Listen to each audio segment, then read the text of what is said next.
तर मंडळी नमस्कार, स्वागत आहे तुमचं आजच्या नवीन आपल्या मराठी व्हिडिओमध्ये। तर मंडळी आज मी तुम्हाला माझ्या यामाहा FZ व्हर्जन 4 2024 ची गाडी आहे मंडळी। या गाडीबद्दल एक डिटेलमध्ये तुम्हाला मी मंडळी रिव्ह्यू देणार आहे की ही गाडी मला कशी वाटली, त्यानंतर जर तुमचा बजेट असेल तर तुम्ही ही गाडी कन्सिडर करायला पाहिजे की नाही पाहिजे, आणि जर तुम्ही सेकंड हँडमध्ये टू व्हीलर घ्यायला जात असाल तर तुम्ही ही यामाहा FZ व्हर्जन 4 कन्सिडर करायला पाहिजे की नाही पाहिजे, आणि कोणकोणत्या गोष्टी तुम्ही लक्षात घ्यायला पाहिजेत।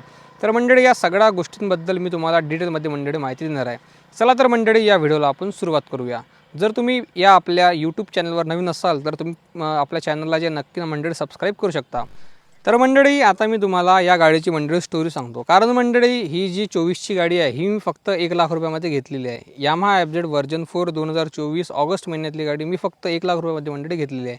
तर मंडळी स्टोरी अशी चालू होती की जवळपास 3 ते 4 महिन्या पहिले जे आहे मला म्हणजे गाडीची आवश्यकता होती की बाबा आपल्याला कोणती ना कोणती गाडी पाहिजे। आणि मंडळी याच्या पहिले माझ्याकडे हिरोची जी आहे जी HF डिलक्स गाडी येते 2017 मॉडेल, तर ती गाडी होती।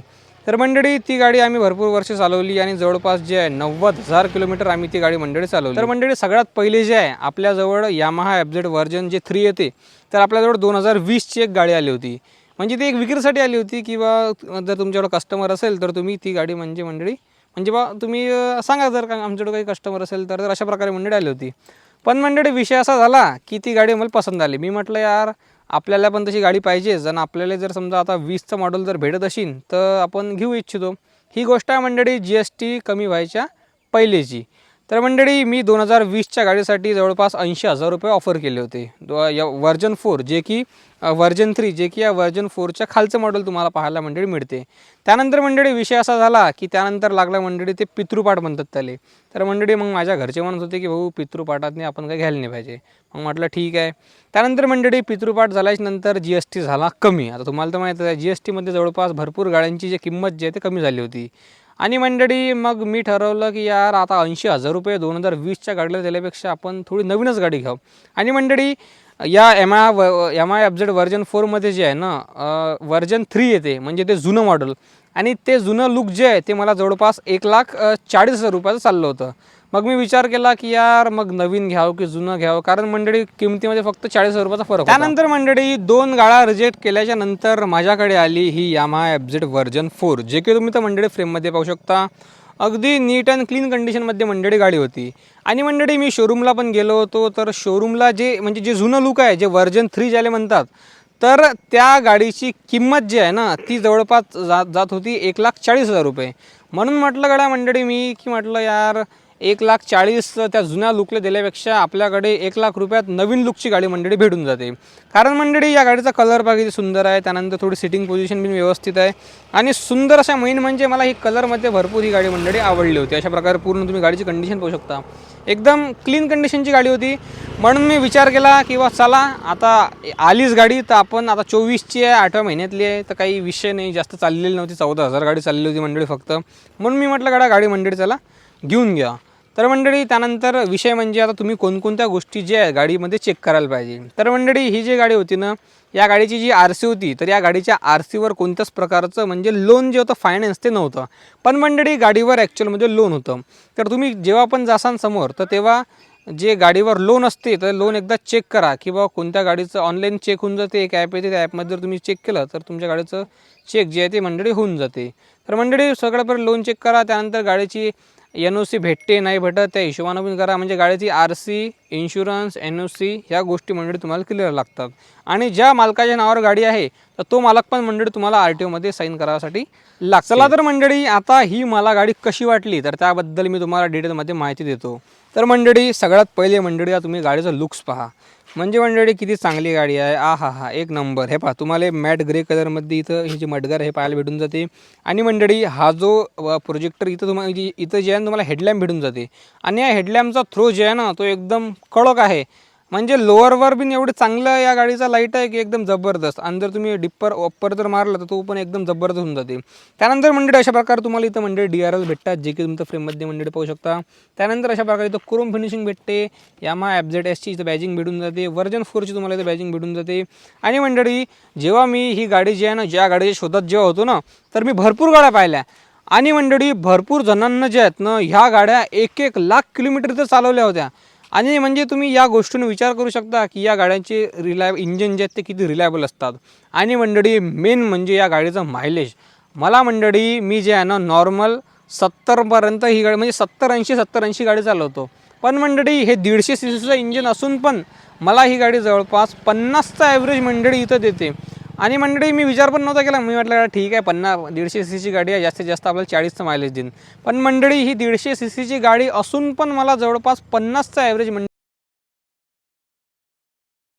पाहायला मंडळी भेटून जाते. अशा प्रकारे तुम्हाला इथं जे आहे मंडळी एकदम कडक ही गाडी मंडळी दिसते. त्यानंतर फ्रंटमध्ये आणि रेलमध्ये तुम्हाला इथं डिस्क ब्रेक मंडळी पाहायला भेटून जाते. आणि तुम्हाला जे आहे इथं भगव्या कलरची जे आहेत आपले व्हील्स पण मंडळी इथं पाहायला मिळून जातात, जे की तुम्ही फ्रेममध्ये बघू शकता. आणि मंडळी टायर साईज पण व्यवस्थित आहे.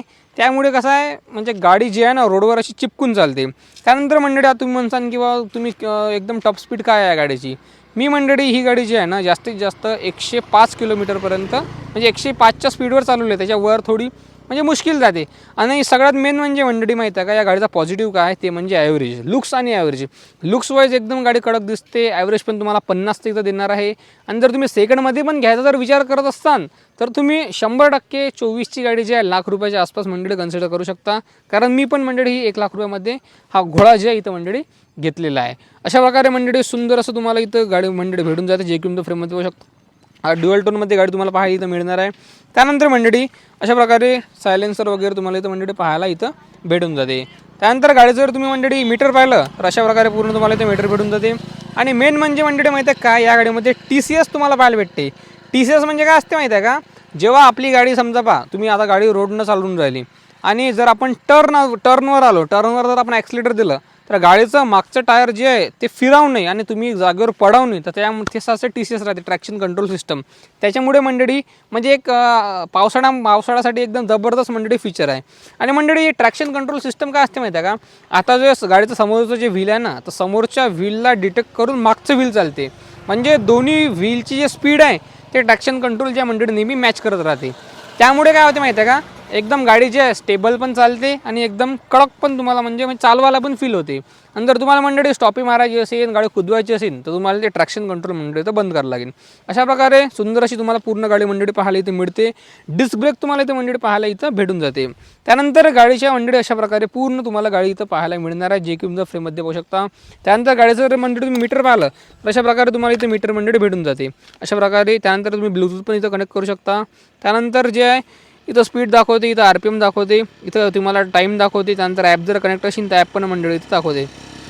म्हणजे अशी एकदम नीट अँड क्लीन मंडळी गाडी तुम्हाला पाहायला भेटणार आहे. त्यानंतर मंडळी आता तुम्ही तर म्हणसान की भाऊ आपल्याला डायरेक्ट गाडीनं क्लच सोडला गाडी कुदली पाहिजे, तर तसा विषय मंडळी या गाडीमध्ये नाही आहे. ही गाडी 70-80 एकदम स्टेबल चालते, ॲव्हरेज पण चांगलं देते, दिसायला पण गाडी कडक आहे आणि सुंदर मंडळी इथं गाडी दिसते. तुम्ही म्हणसान की बा मी स्टॉपी मारीन गाडी समोरून उचलीन तर त्याच्या कामाची मंडळी ही गाडी आहे नाही. त्यासाठी तुम्ही MT वगैरे कन्सिडर करू शकता. आणि मेन म्हणजे मंडळी मी जेव्हा या गाडीला कन्सिडर करत होतो ना तर मी सगळ्यात पहिले घरच्यांचा विचार केला. कारण कसं आहे मंडळी या गाडीवर जे आहेत त्या गाड्यांची जर तुम्ही सीट पाहिली तर या गाडीची सिटिंग पोझिशन तुम्हाला अशा प्रकारे इथं पाहायला भेटते. अशा प्रकारे म्हणजे मोठी सिटिंग पोझिशन पाहायला भेटते, ज्यामध्ये कसं आहे लेडीज पण मंडळी या गाडीवर व्यवस्थित इथं बसू शकते. आणि जे MT वगैरे जे येतात ना मंडळी, MT झालं, R15 झालं, तर त्या म्हणजे त्या सिटिंग पोझिशनमुळे मी गाड्या कन्सिडर केल्या नाही. कारण त्या R15मध्ये तर पूर्ण खाली समोरून झुकून चालवं लागते. त्यानंतर MTमध्ये कसं आहे थोडी सीट पण छोटी येते. म्हणजे घरच्या कामासाठी तुम्ही ती गाडी मंडळी वापरू शकत नाही. पण या गाडीची मंडळी जी सीटची जी फिट आहे ती पण जास्त आहे. त्यामुळे आणि थोडं व्यवस्थित असल्यामुळे यावर मंडळी लेडीज पण व्यवस्थित मंडळी बसू शकतात. त्यानंतर मंडळी गाडीवर तुम्ही थोडं या जे रिअरमध्ये जो इथे ते स्टॉपलाईट त्याच्याबद्दल तर थोडा विचार केला तर हा तुम्हाला इथं LED भेटून जाते. अशा प्रकारे पूर्ण तुम्हाला इथं LED मंडळी पाहायला इथं मिळणार आहे, जे की तुमच्या फ्रेममध्ये पाहू शकता. अशा प्रकारे तुम्हाला इथं जे इंडिकेटर मंडळी प्रोव्हाइड करण्यात आलेलं आहे, जे की तुमच्या फ्रेममध्ये मंडळी पाहू शकता. सुंदर असा इंटिरियर आहे. त्यानंतर इथं पण मडगाड आहे. या मडगाडमुळे पण थोडी अशी हेवी अशी ही गाडी मंडळी इथं नक्कीच तुम्हाला फील होणार आहे. त्यानंतर मंडळी मी जे आहे ना इथं जे आहे लेडीज इथं फुटरेस्ट लावलेलं आहे, जे की तुमच्या फ्रेममध्ये पाहू शकता. मी शोरूमला जेव्हा गेलो होतो ना, तर तेव्हा मी भरपूर असे फुटरेस्ट पाहिले, पण मंडळी मला काही कोणते फुटरेस्ट व्यवस्थित पसंत आले नाही. त्यामुळे मी फ्लिपकार्टहून ही फुटरेस्ट ऑर्डर केलेला आहे, ज्यामध्ये कसं आहे इथं तुम्ही पाय ठेवला की व्यवस्थित असं मंडळी तुम्हाला इथं म्हणजे बसता येईल समजा मागच्याला जे आहे. आणि ज्यांना पण समजा फुटरेस्ट पाहिजे ते मी डिस्क्रिप्शनमध्ये लिंक देऊन देईन, त्यावर तुम्ही क्लिक करून ते फुटरेस्ट मंडळी नक्की फ्लिपकार्टहून जे आहे ते ऑर्डर करू शकता. अशा प्रकारे मंडळी पूर्ण तुम्हाला इथं गाडी पाहायला इथं मिळणार आहे, जे की तुमच्या फ्रेममध्ये पाहू शकता. तर मंडळी अशा प्रकारे होती ही यामाहा FZ वर्जन 4चा मी रिव्ह्यू तुम्हाला दिलेला आहे. जर तुमच्या या सगळ्या गोष्टीमध्ये जर तुम्ही कन्सिडर करत असाल तर तुम्ही नक्की ही गाडी घेऊ शकता. एकदम बेस्ट गाडी आहे मंडळी. आता कसं आहे ते हायब्रिडवाल्या पण गाड्या येतात, पण त्याच्यापेक्षा जे आहेत आपल्याला म्हणजे किमतीमध्ये पण व्यवस्थित भेटून जाते आणि सगळ्या गोष्टी मंडळी या गाडीमध्ये तुम्हाला भेटून जातात. कसं आहे तुम्ही हायब्रिड घेसाल, पण हायब्रिड घेतल्यानं काय होते, जेवढं गाडीचं फीचर्स म्हणा किंवा बाकीच्या गोष्टी म्हणा तेवढं गाडीचं मेंटेनन्स असते. त्यामुळे सिंपल साधी गाडी ठेवा, नीट अँड क्लीन कंडिशनमध्ये गाडी ठेवा, वापरत राहा, पेट्रोल टाका, चालवत राहा, काहीच विषय नाही. राहिली गोष्ट मंडळी मेंटेनन्सची, तर या गाडीचा मेंटेनन्स आहे. कारण या गाडीमध्ये मंडळी जो चैन व्हील सेट आहे ना, तो या गाडीचा प्रॉब्लेम आहे. म्हणजे तुम्हाला 15-20 हजार किलोमीटर नंतर चैन व्हील सीट जे आहे ते एकदा मंडळी चेंज करावाच लागते. आणि नॉर्मल सर्व्हिसिंग मंडळी मी केली होती, engine oil filter, air filter ह्या सगळ्या गोष्टी चेंज केल्या होत्या. हा रॉड जो आहे हा रॉड टाकला होता, बाकी इथं काही मी केलं नव्हतं मंडळी. आणि अशा प्रकारे व्यवस्थित माझा या गाडीसोबत एक्सपिरियन्स राहिला आणि समोर पण राहील असं मला वाटते. जवळपास 15,000 किलोमीटर मंडळी गाडी चालवली आहे. म्हणजे आता माझ्याकडे 2 महिने झाले जवळपास आहे, आणि 2 महिन्यात मी 4,000 किलोमीटर मंडळी गाडी चालवली आहे.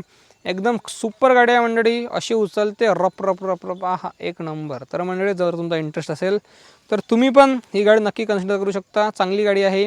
आणि सेकंडमध्ये पण घ्यायचा विचार असेल तर तुम्ही 24ची गाडी ₹1,00,000 जवळपास मंडळी नक्की तर कन्सिडर करू शकता. जर तुम्हाला मंडळी हा व्हिडिओ थोडा हेल्पफुल वाटला असेल तर तुम्ही नक्की पेजला आपल्या सबस्क्राईब करू शकता. आणि आपल्या इंस्टावर पण कार्स इन्फोटेक मराठी म्हणून पेजच्या इंस्टाला पण नक्की मंडळी फॉलो करू शकता. व्हिडिओ पाहिल्याबद्दल धन्यवाद. Thank you so much. रेग्युलर अपडेटसाठी पेजला नक्की फॉलो करा. धन्यवाद.